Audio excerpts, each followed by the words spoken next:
just going to wait a couple more minutes as folks trickle in.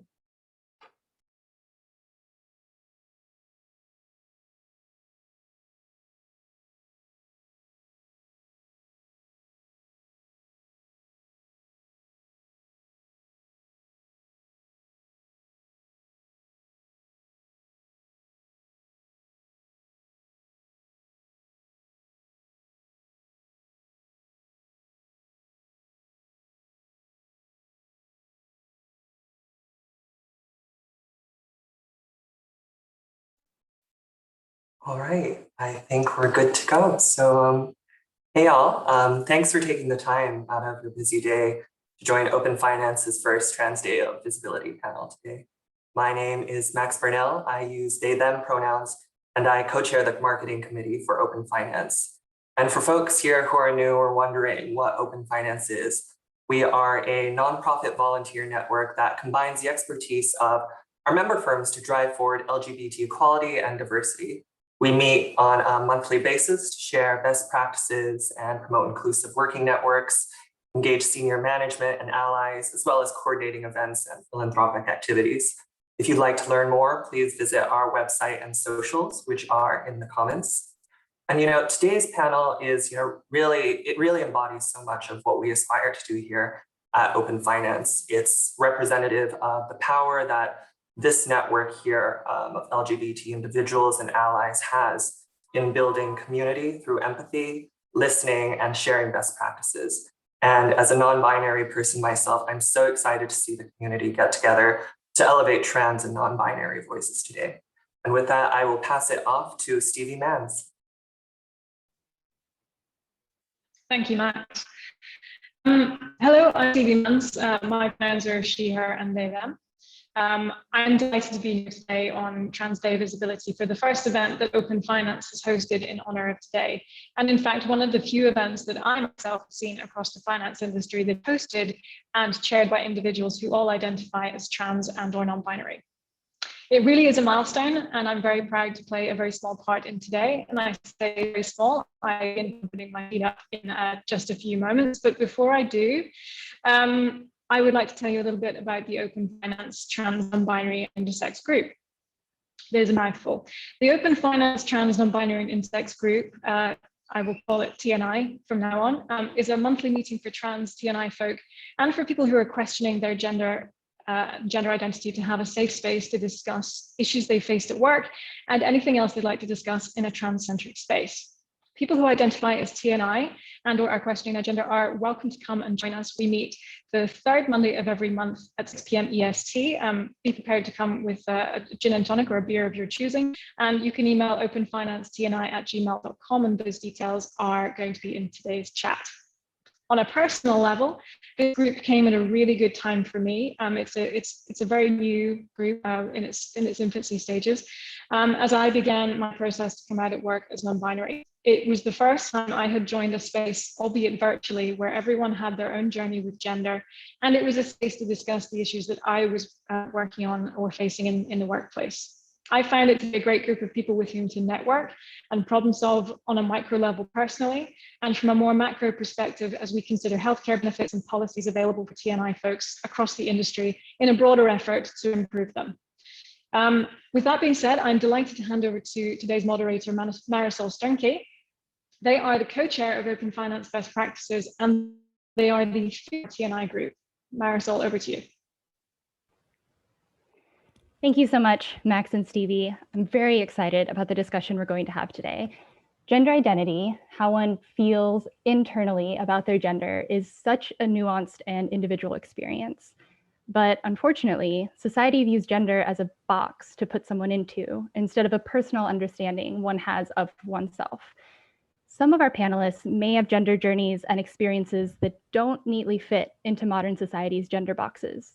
And if you find yourself, either during this panel or in the future, doubting or dismissing someone's gender identity, please take a moment to interrogate why you feel like the expert on someone else's internal experience of gender, and what narratives or oppressive systems are causing you to question someone else's truth. Today, our trans and non-binary panelists will discuss their gender journeys, the triumphs and struggles of representation and visibility in the office, and their thoughts on how firms, colleagues, and folks in our lives can better support trans and non-binary people. But before we get into our discussion, Maeve has a special message regarding her own gender epiphany or ring of keys moment to set the tone for us. Maeve?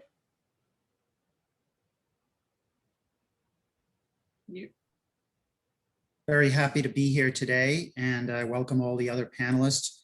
I love these panels, and it was just on one of these panels exactly 2 years ago. I came out a little bit later in life. I was already out in my private life, but for whatever reason, I just wasn't comfortable coming out at work.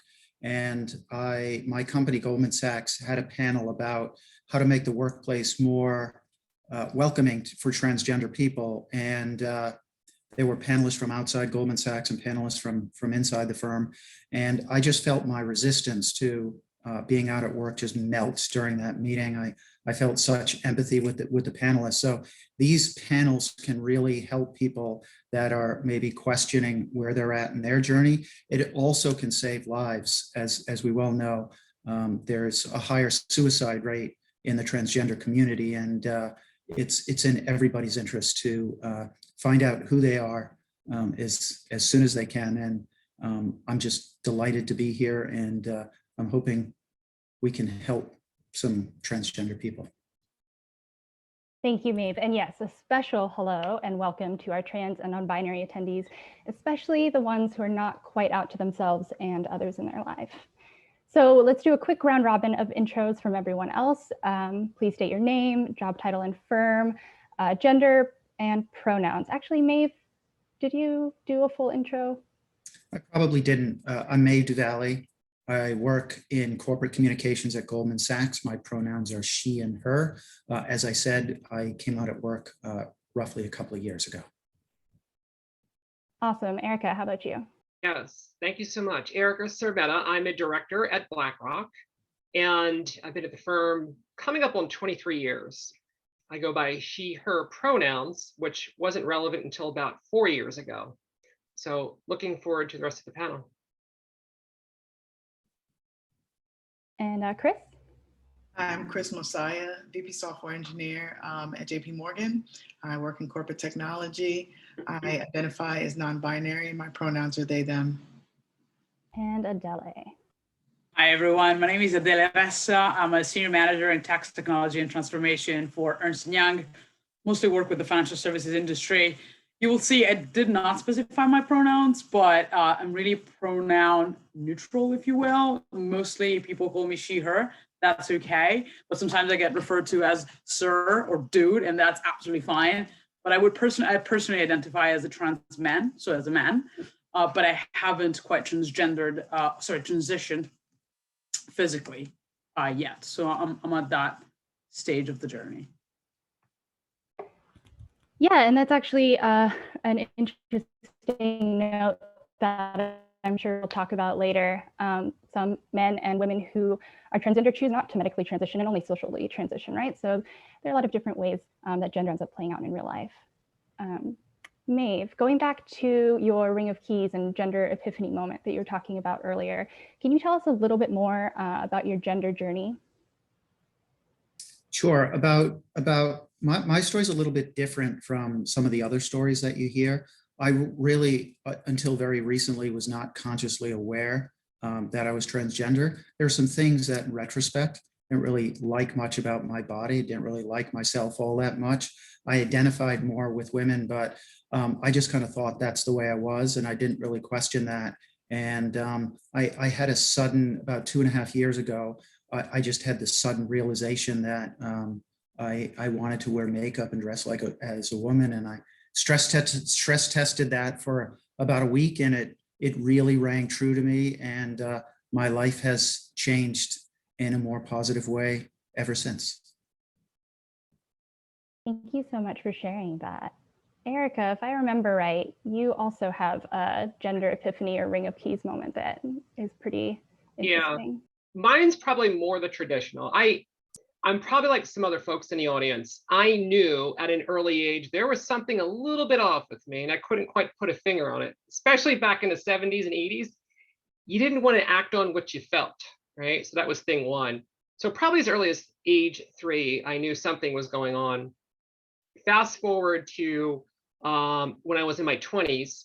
I came this close. I was seeing a therapist. I had a gender confirmation letter, because if you got pulled over in the early 90s, dressed as a woman, they may think that you're doing something wrong. So I had that letter in hand just in case. I was ready to go on hormones. And then my girlfriend at the time, we called it quits and said, no more, we're going to get married. Fast forward to 2013, ebbed and flowed again throughout my career. And a lot of people heard the term binge and purge. And I binged and purged a lot, meaning like I went to the fem side, I went to the masculine side. And truth be told, I started life as a carpenter. I was a bodybuilder and did a lot of those things in between to be masculine, to put this off. But, and especially in 2013, I came close again, cut it off once more, only to find myself in a spiral, and literally felt like this wave, emotional tidal wave was coming over me. And eventually, like many do, went on to YouTube to do some searching. And I found that I actually had found a video, Brooks Transition Timeline. It was a 4-minute video, male to female transition. And I'm in my 40s, I'm watching this person in her 40s transition. And I'm watching this closely, and I started to get really, really emotional. And I was like, oh my God, this is my life story. This is me. I think I can do this. And that kind of set off this new round of, I'm going to do this. And that's essentially what started it all in 2016.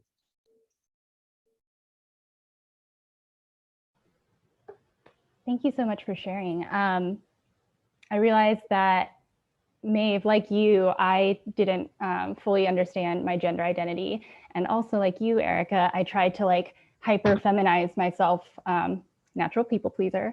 And because I was getting such great reactions being seen as a girl, right? And so when I was younger, I was really trying to focus on that. And then finally, when I became more comfortable being myself, I was able to socially transition. So thank you for sharing that, both of you.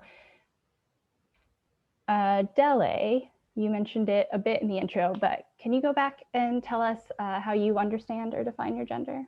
Yeah, sure. So, well, it's interesting to hear everyone's perspective, and I love the fact that although there's something that all of us have in common, each of us is their own individual, and everybody has their own story, their own journey, etc. So I share something with Erica and also something with Maeve. So when I was a little child, I always knew that I wanted to be a boy, right? I knew that there was something that was sort of off between my physicality and what was in my brain and in my soul.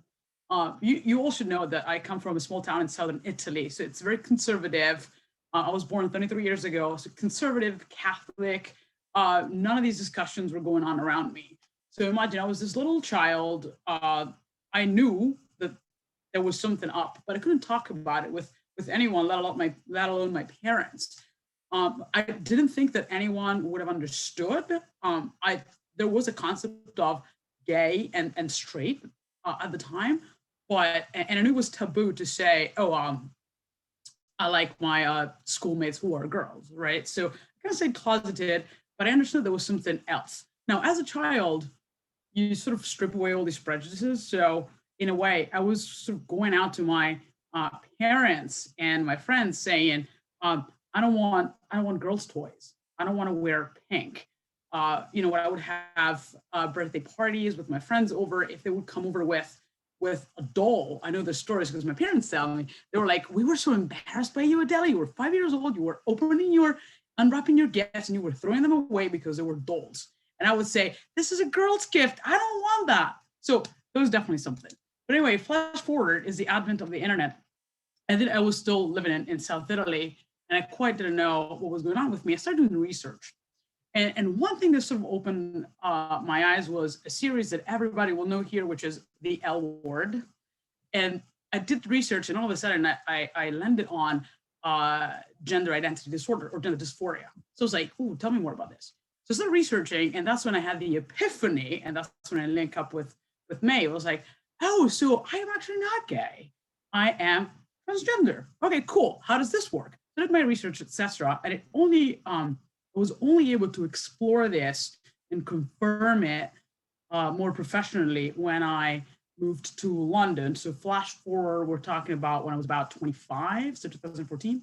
I did more research. I sought out to be seen by psychiatrists who were sort of a specialist in the field. And then in London, UK, there is a clinic called the Gender Identity Clinic. And I said, I want to do things professionally. I want to be assessed professionally. I want to know. And so I had to wait in line. I was on a waiting list for a year. And then I started being seen, and they start with a sort of psychological assessment. And I went through about 2 months of being a patient there and going through sort of a psychological treatment, mostly like sort of, sessions with a psychologist. And at the time, that's when I made the decision that for now, although I know that I do identify as a man, and a lot of people perceive me as a man, the funny thing is that a lot of people tell me that I have man energy, and I've only ever dated straight girls, including my current girlfriend. I decided I was not going to transition because the time was not right for me. So that's the reason why some of you may wonder, well, why are you in the panel? You seem to be like, you have a feminine, female body, your pronouns are like she and her, what's the deal? It's because I'm not at that stage of my journey yet. Like I haven't made the decision to transition quite yet. But sorry, this was a long-winded explanation, but this is the story. I've always been very happy with who I am. And I have been fortunate enough to be able to sort of present myself as I want to at work and with my friends without saying, hey, nice to meet you, I'm Adele, I'm transgender. So there was a lot of work that went into sort of building my confidence and being who I am, et cetera, but I'm at a good stage right now.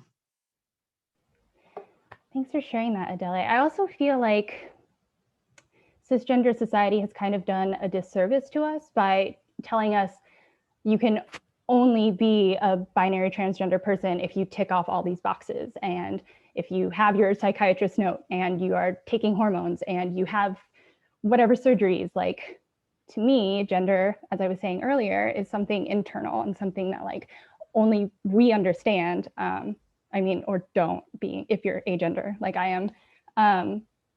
But yeah, so I feel like medical transition isn't what makes someone the gender they are, or like someone's body isn't what makes someone the gender they are.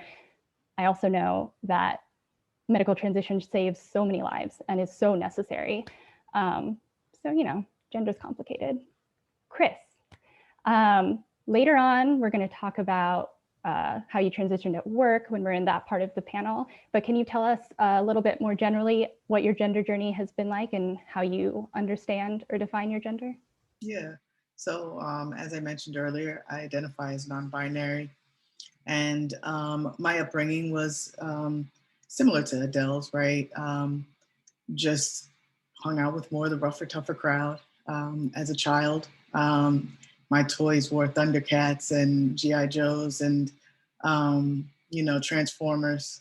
My mother knew very early on not to buy me dolls because they would be beheaded, to say the least, right? Really athletic, just wasn't what you would consider a girl to be. The same way as Adele was saying, I didn't like pink, I still don't. Don't even call it mauve, I don't want it.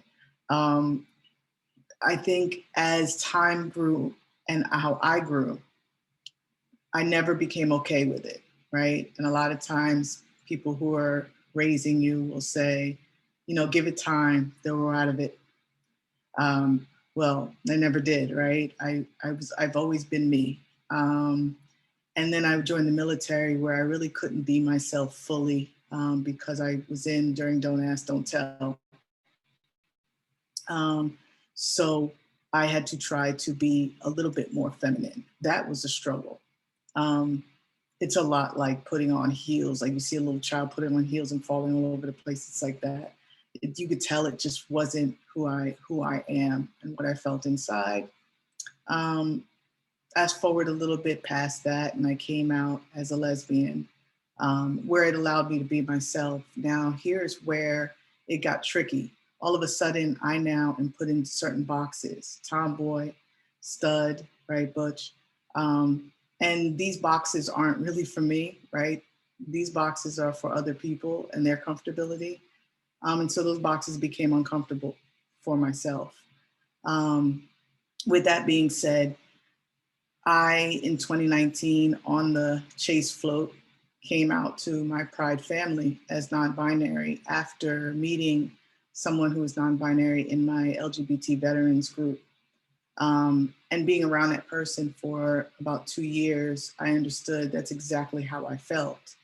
I don't see myself as either gender, and I don't want to be labeled and put in a box. And so seeing myself as non-gender and identifying myself as such allows me to break the construct of those walls that were put up by people using those type of labels, right? Because a stud has to be mostly masculine, right? Even while I present that way and I may, have those kinds of characteristics, I also have feminine characteristics that are okay too. And it's not okay to push that aside because of what you think a stud should be or a butch lesbian, right? And so being non-binary meant I now had to identify sexually as something different because I am no longer a lesbian. And by definition, that is a woman who is in love with other women. And so I identified as queer, right? And all of this kind of really gave me the freedom to just be an individual, which is something in the military you can't be because everyone is the same, right? And so as I came out of the military and learning how to live in this chaotic civilian life, I'm learning how to be an individual, and that confidence grew when I came out as non-binary.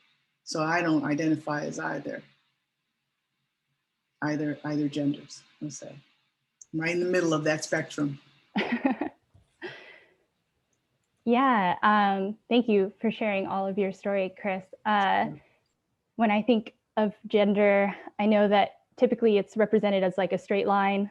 I like to think of it more as like a universe with different solar systems and different like areas. This is probably just my sci-fi geek, different areas that like represent different parts of gender, or different ways that people identify or don't if they don't have a gender. But you were talking about how you came out on a Chase float, Chris. So I think that's actually a really good way to pivot to the next part of our panel, navigating visibility and representation. So Maeve, can you talk a little bit on this and on representation specifically at work, and what you think could be done to increase trans and non-binary representation in corporate America and the financial industry? Sure. I think first and foremost, those of us who are out already and are comfortable where we are in our journey and transition need to do panels like this. We need to we need to set great examples and be role models for people. We need to be available for people who reach out to us and want to talk about where they are in their journeys. And if we do all that, more people will feel comfortable coming out. I only know of a handful of out transgender people at Goldman Sachs, and we have 40,000 employees. And if you look at the statistics for what's the percentage of people that are transgender in the overall population, you have to conclude there's more people than just a handful at Goldman Sachs. So that means a lot of people are still not comfortable. They're still closeted. So we have to be there, vocal, visible, and ready to help when people need help and reach out.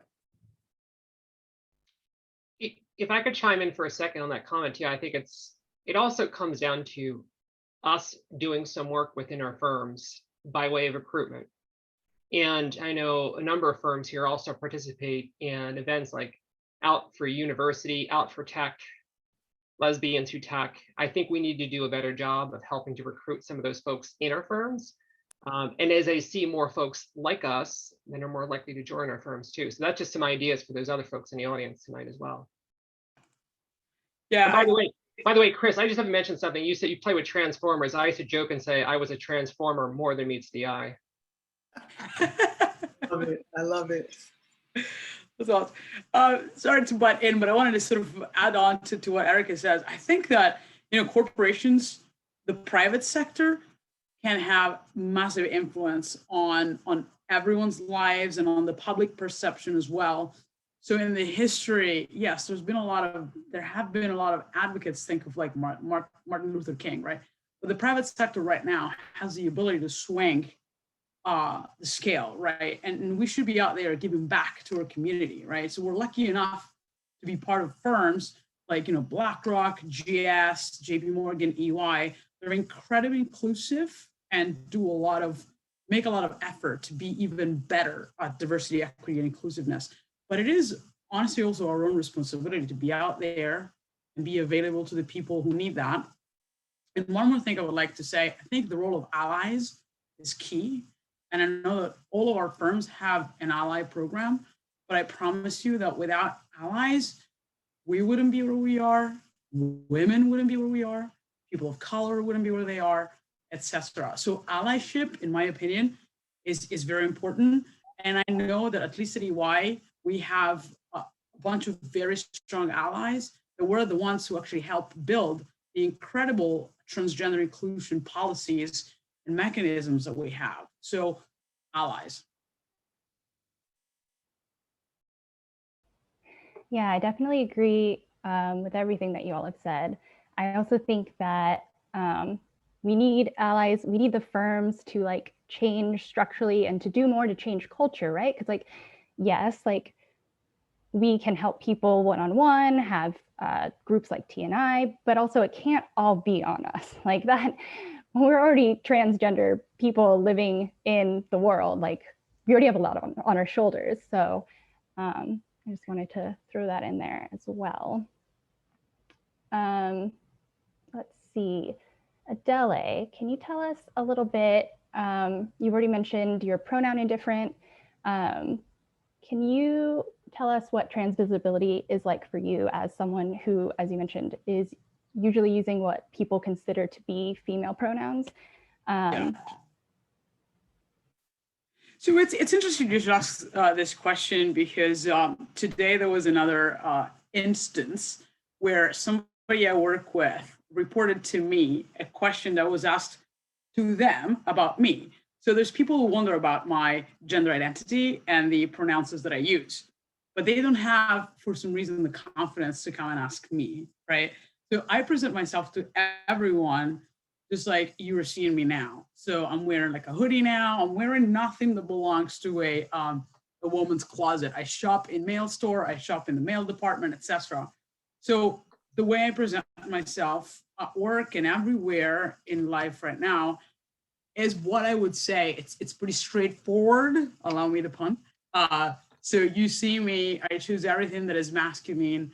My activities, my hobbies are more, I don't know if there's such a thing as like more masculine hobbies, but like I never took ballet classes. I used to play soccer. So from my perspective, I present myself like I feel I am. And then if somebody asks, I'm more than happy because I've reached this comfort with who I am, through my journey, through talking to people, the support network that I've got phenomenal colleagues, friends, family, etc. If they ask me, then I tell them. Once upon a time, I struggled to admit, even to myself, that okay, I'm transgender. But now I took it up as a strength rather than a weakness. Like being transgender allows me to help others. Being transgender openly allows me to educate our allies and other people on what it means to be transgender. Maybe breaking some of the misconceptions that are out there.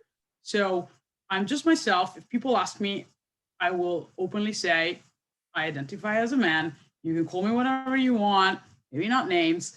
And I will take their questions if they have them, right?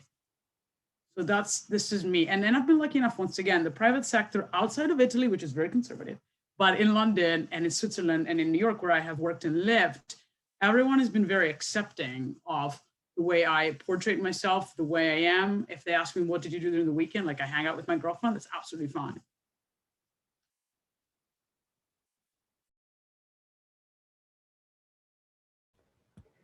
Yeah, no, thank you for helping to clarify that. I think a lot of people get confused because, as we've talked about before, gender boxes unfortunately exist, and people have a certain idea about what a man is and like what pronouns a man should use. And yes, that can be very like gender affirming and necessary, but also it doesn't need to be for certain people. Like gender is so individual. And if any of the attendees take away anything from today, I hope it is that message that gender is something everyone feels inside or doesn't if they're agender, and it's not something anyone else can know or understand. Erica, I think you had something to add on this point. I was going to talk, just in the workplace in general. I think it's for me personally, 4 years ago, May 11th, my 19th work anniversary. I found it easier to go to work than go home. It was kind of challenging at home. But what my firm did for me was I had a number of senior execs host a luncheon. The Out and Allies network got together and formulated this story time for me to come out and tell my story in a closed forum of 20 or so folks. And I want to call it a welcome out celebration. And you hear about some of these sometimes at some of the firms, or sometimes a person may just kind of transition generally and may or may not have this new welcome of identity. And I think for me personally, that was an extremely memorable moment where I had this celebration of me coming out as Erica. And it's one thing I'll never forget. So if any of the folks on the phone, if there's an opportunity or a senior manager is listening, I think that's something, if you have someone who may be in the process of transitioning, to think about that concept and don't forget that if they're open to it, clearly if they're open to it, having a small forum to hear the story and welcome them out. No, I completely agree. Work can be a hard place to be your full self. And Chris, you transitioned while you were at work as well.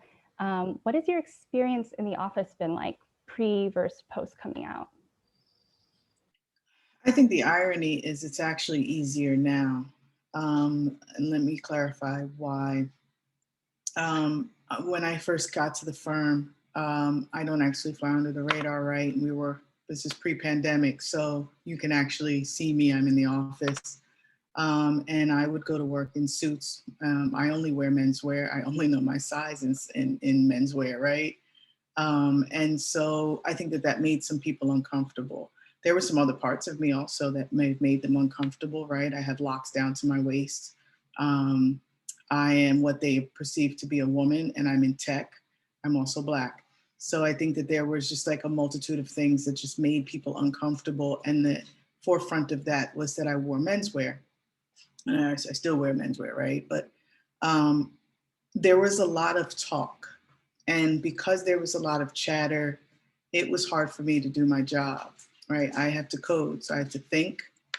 I have to be in the kind of space where I can allow myself to think so that I can engineer whatever it is I'm trying to create. And if I'm worried about what people think of me, I can't do my job. So ironically, I went from being someone that people thought couldn't code to being the best coder on my team because I turned that insecurity into a superpower. And the way that I did that was through my Pride family within the BRG network. Coming out on that float in 2019 allowed me the safe space to tell people that I knew were supportive of me. Not only were they allies, but a lot of them were like me, right? And so that cushion allowed my confidence to grow. And with my confidence growing, it allows me to not allow anybody to misgender me or treat me a certain way, no matter how they think about me or what they think about me. And so while they may have more misconceptions about who I am and how I identify because they're not educated, the workplace has been easier for me because my confidence has grown. And so with that, I'm able to point out when someone else is uncomfortable because of who I am, or maybe that they just don't know how to ask, right? So I know how to say, listen, do you have a question? Is there something bothering you? Right? Instead of us both sitting in a space uncomfortable or somebody else making me feel uncomfortable so that they feel comfortable, right? I can actually sit in this space of mine and almost have a shield. And that shield allows me to point out when someone else is uncomfortable because of who I am when I walked in the room, right? And that confidence allows me to nip it in the bud immediately so that one, I'm not uncomfortable, and two, they're no longer uncomfortable because I don't want anyone else to feel uncomfortable either. It's not my job, right, to make someone comfortable, but I'll try. I'll give it that good 1, 2, 3, and that effort because I care, right? I care about the team members that I have. I care about the people that work under me. I care about people who are coming after me that are just like me. I care about the people who are just like me who already work at the firm. I care. So I've allowed it to become my responsibility to educate. But that type of transition actually got easier for me and not harder only because I was willing to educate. Yeah, I think the confidence to be your full self at work. I've gone to so many queer panels where they talk about that. And before I was out as non-binary, I remember just sitting in the audience and being like, oh, I can never be my full self at work. It just seemed like too much to ask. And I think one thing that maybe some other people on the panel can speak to is getting that confidence in your gender identity, and also like getting over that feeling of not being X enough, like not being enough of this gender to be able to transition, to be able to come out, to be your full self. Does anyone have any thoughts on that? Yeah, I'll chime in on that. I think, I remember that same feeling. And you talk about confidence, Chris. The very first conversation I had was when a senior managing director at my firm, who I knew for a very long time, and we had a dinner, and I was deathly afraid, but I had to come out. And when I did come out, his comments to me, so what? That's beautiful. And I didn't know how to react. I thought he was going to say, you need to stop this now. You're going to lose your career. You're going to lose your family. You're going to lose your house. But we lost a family and house till the grave. But nonetheless, those things that build your confidence. So I had one ally. And as I began to tell that story, it seemed to become easier. And the fear and trepidation and nervousness seemed to subside little by little by little, to the point where you find yourself in a forum like this now and you're able to tell it. So I guess my advice to anyone who is in that early stage, find the confidence to gain your closest relationships and confide in them. You'll build that confidence. And then upon doing so, you'll even gain more momentum to be able to come in with your new full self and be more relaxed in that new work environment. If I may, oh, sorry, Maeve, I didn't want to cut you off. No, go ahead. I'll talk after you. Thank you. All I wanted to say is the supportive network that Erica mentioned is very important, and it doesn't necessarily have to be specifically at work, but being aware that you have the support of your friends and family will build your confidence in any situation, in my opinion, because you can fall back on them. Sorry, Maeve. Sure, I'll try and make this a little bit short, but I found with my experience, and I'll get into that in a minute, that the empathy that I received from my coworkers when I told my story was just really magical, and it really changed the relationships I have at work. As I said, I work in corporate communications, and I deal with reporters all the time. And as many of you know, when you come out at work, one of the best practices is you draw up lists of people who you're going to tell in advance that your name's changing, your gender's changing, and you tell them in advance. And we knew that there was a possibility that when we told reporters in advance, someone would want to do a story. So the New York Times did a story on me coming out at Goldman Sachs. And so I had no choice. It was very, very public. And my first day of work, I was very well received. But after the story came out, everybody at the firm knew. And what happened was totally mind-boggling to me, because what happened was so many people identified with my story, and they reached out to me in a very personal way.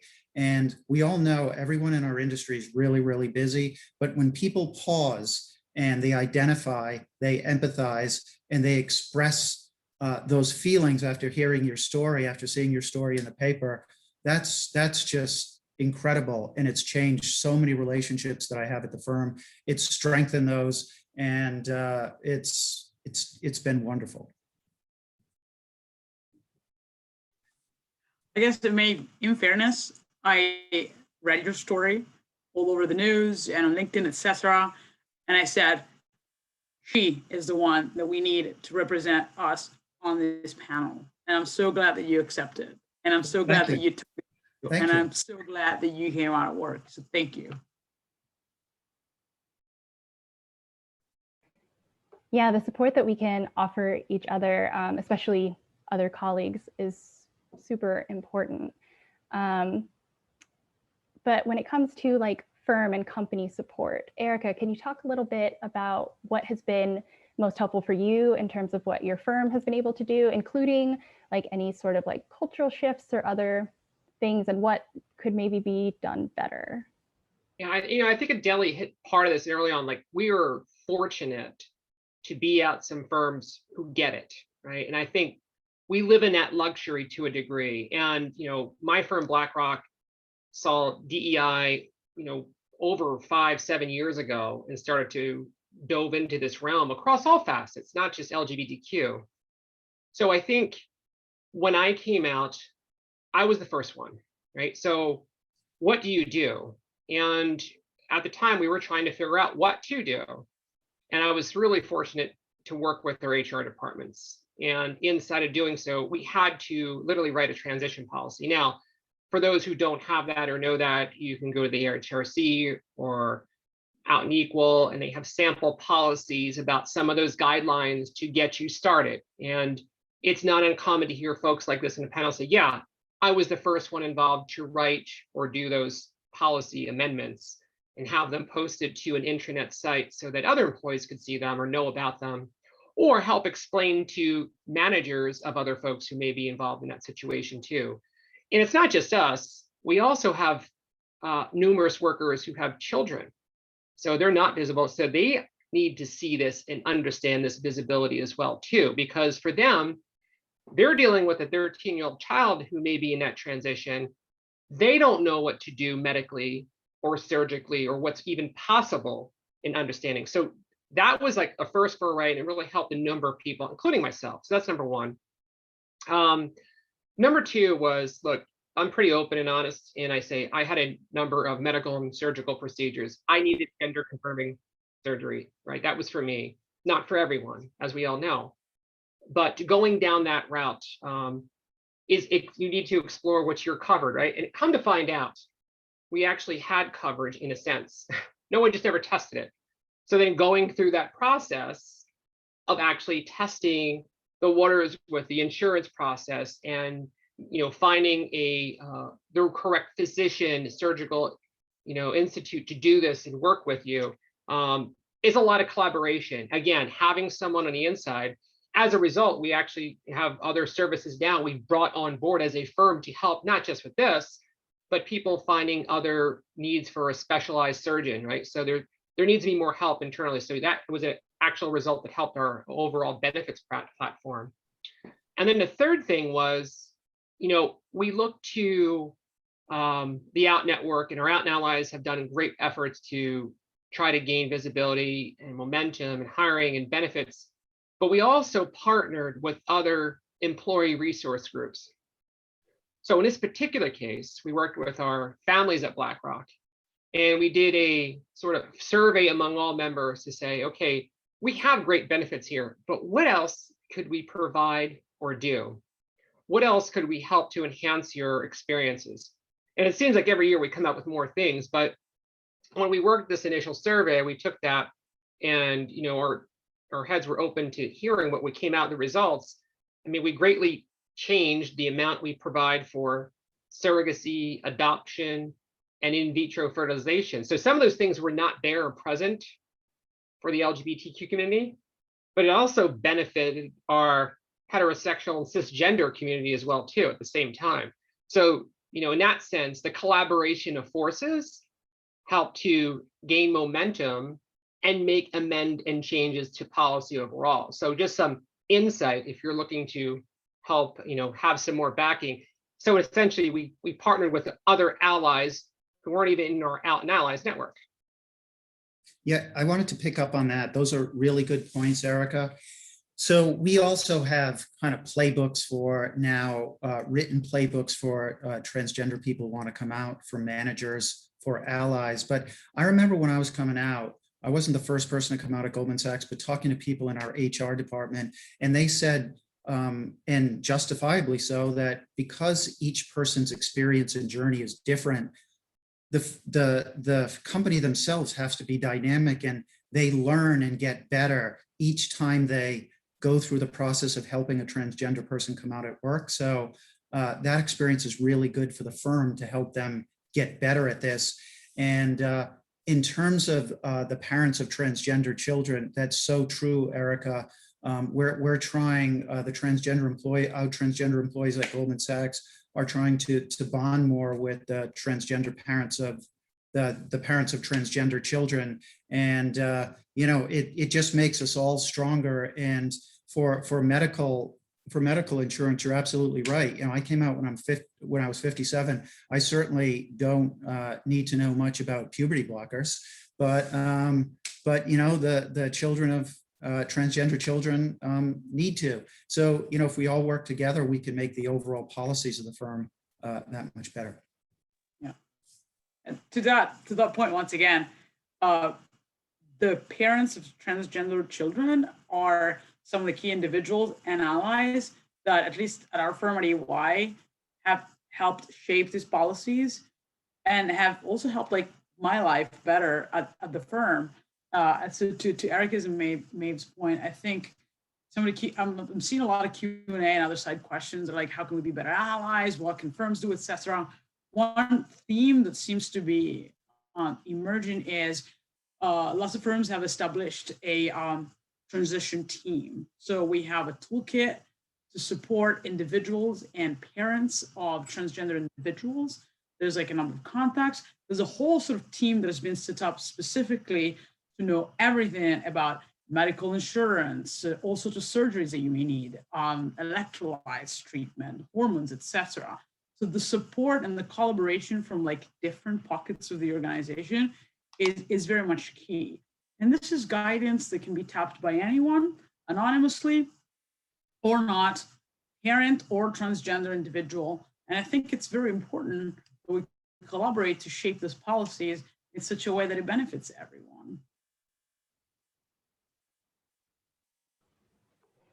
Yeah, I completely agree. I feel like there was so much that was touched on that I should have taken notes. Yes, one thing that you mentioned at the beginning, Erica, was that before you had come out, there hadn't really been much of a policy yet. Benefits, medical stuff was already covered. No one knew that, but the actual policy around transgender people in the workplace hadn't come out. And I think that is common, and I feel like it is 2021, and that is no longer acceptable because companies know we exist. Companies know that they should be thinking about what they can do for us. So I just wanted to make that note. And on the topic of parents and transgender youth, there are a lot of anti-trans legislation specifically targeting trans youth going on right now in state legislators across the states. I think there's over 100 right now. And we got a question in the Q&A about if any of you happen to know, and it's fine if you don't, what your firm is doing about that.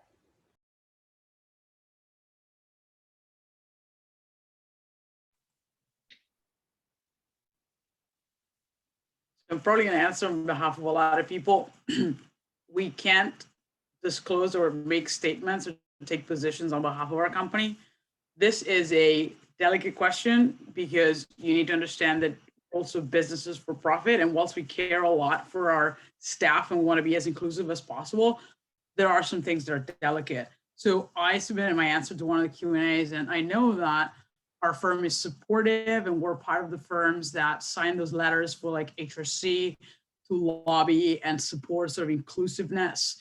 And there are a lot of communication that are being sent out by our leadership on everything condemning the violence on Black people, the violence on Asian, the violence on LGBTQ+, the violence on transgender, etc.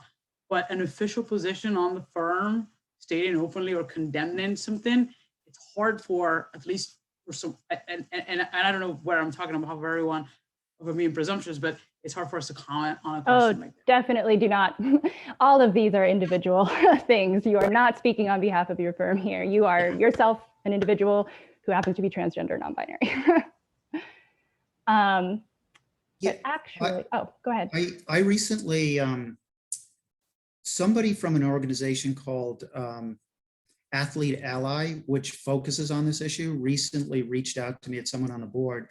And she told me that the organization feels that the corporate voice is lacking in all of this. So I don't really know what we can do, but I got the parents of some transgender children who I think are going to be a little bit more invested in this issue than perhaps I am. I want to know more about it to see if there's anything I can do. But we're going to get some people involved, listen to what that organization has to say. And if we can help, we're going to try and help, because it's a really important issue. Yeah, corporate advocacy definitely has a lot of power in America, for better or worse.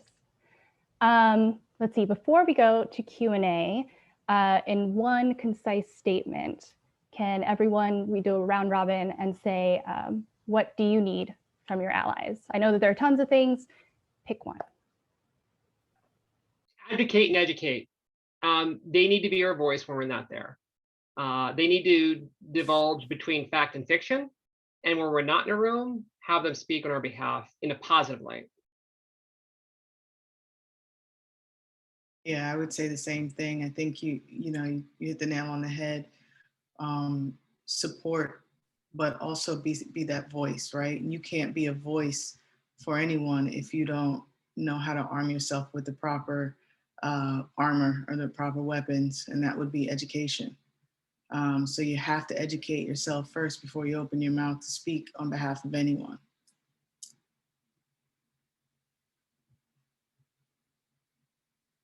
Yeah, I want to echo what's been said. Educate yourself. I mean, the fact that there's a lot of allies on this Zoom event, and they're asking, how can I be a better ally? This is already phenomenal. So thank you, everyone for being you and doing this. To Erica's point, it's very important what's being said when we're not in the room. So just, it's all great and good if you're supporting us when we're around, but it's all about allyship, in my opinion, is what you say when we're not in the room. I would say connect us when, excuse me, connect us when we can be helpful, because there's more, by definition, there's more allies than there are out transgender people. It's likely that allies are going to come into contact with transgender situations, maybe someone who's still closeted, or another person that needs help. And I've had allies reach out to me and connect me with people in those situations. And so allies can play that important connection role. That's a great point. It actually happened to me in the firm. 3 employees were connected to me because their children were trying to figure themselves out. And in a number of the cases, it's what we thought. Yeah, they weren't either trans or non-binary. But they just had basic questions. I mean, just the things we learned and have gone through.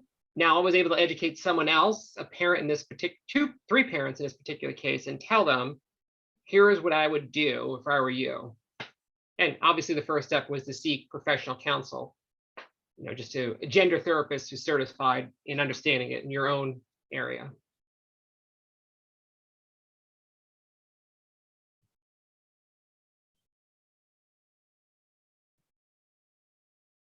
Thank you so much for sharing. I feel like I should say something, but I think you all kind of covered what I was going to say. I guess as a non-binary person specifically, like when I'm not in the room and I get misgendered, like tell people that they're misgendering me, right? Like I think seeing my full identity, whether I'm right in front of you or I'm not, like I am always non-binary.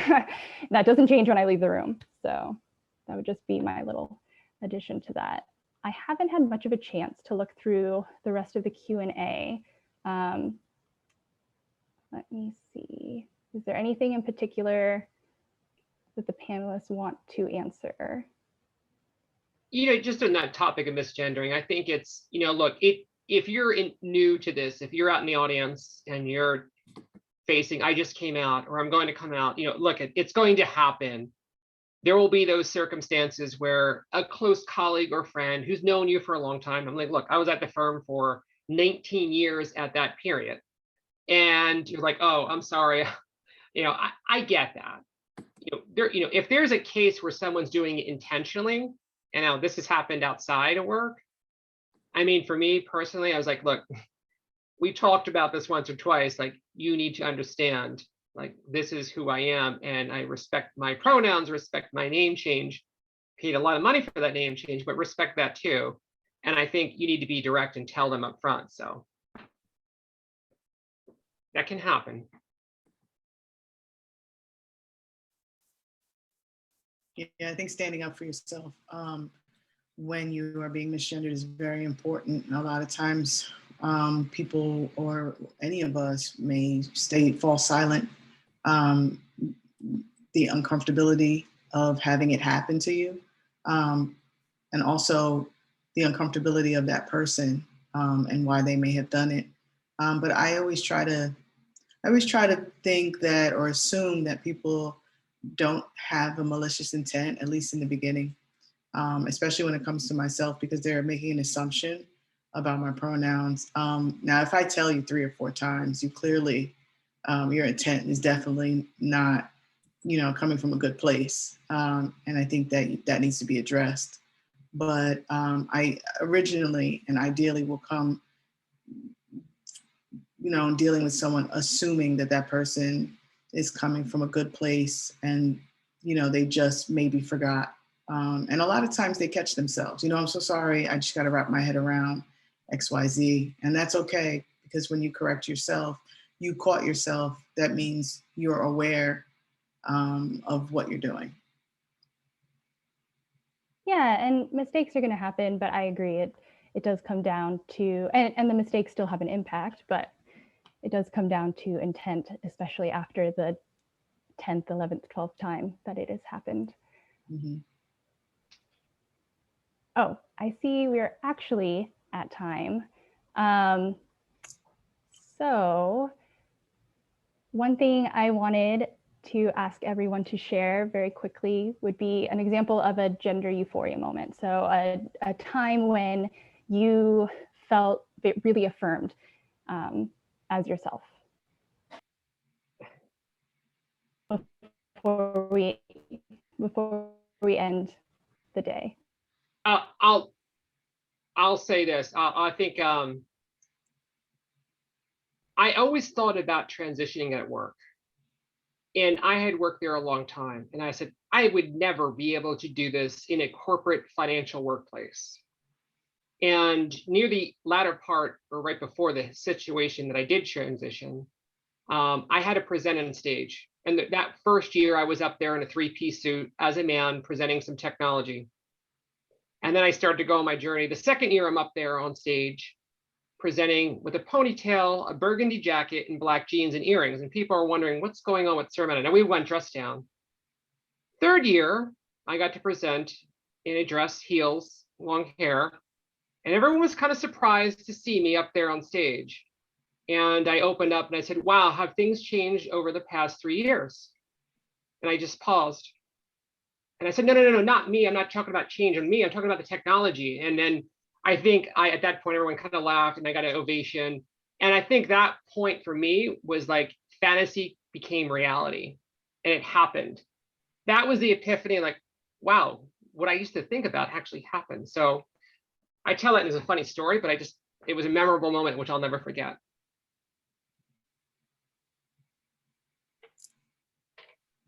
I think for me, it's my mother. The hardest person to get to understand me finally does, and can see me in exactly the way that I see myself. And I know it because she no longer says my daughter, she says my child. And that small change in a sentence meant the world to me.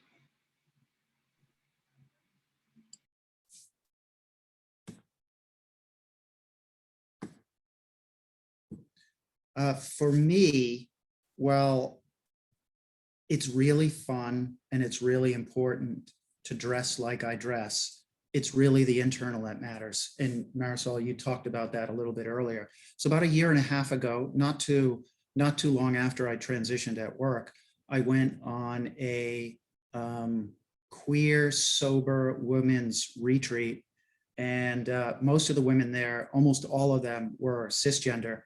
And you know, over the course of that, I just felt fully accepted. So for me, as a transgender woman, to be fully accepted by a group of mostly cisgender women, that just feels so good. So that's my moment. I mean, at work, I honestly, I don't think I've ever had any sort of gender euphoria moments because, as I said, I've always presented myself as a man, if you will, and everyone always accepted that. I suppose the moment that one of the partners that I was working with, this male, started basically taking fashion advice from me, because like here I am with my British Oxfords and my Italian suits, etc. And he admitted that openly during a team meeting. That was pretty good. That felt nice. Awesome. Well, a huge thank you to our panelists for being vulnerable and sharing some of their experiences with us here today. And an enormous thank you for all of the behind the scenes support of Carolina, Sarah, and Lynn, who are the Open Finance Women Plus co-chairs. Truly, truly the dream team right there. And to our trans, non-binary, intersex, and gender questioning colleagues, email the openfinance@gmail.com to be added to our monthly meetings. Tonight's attendees will receive a post-event email containing some resources to learn more about issues we've discussed, as well as about the attack on trans rights that we briefly mentioned earlier. Thank you all for celebrating Trans Day of Visibility with us this evening, and I hope you have a good rest of your night. Thank you. Thank you. Bye, everyone. Thank you, everyone. Have a great night. You too.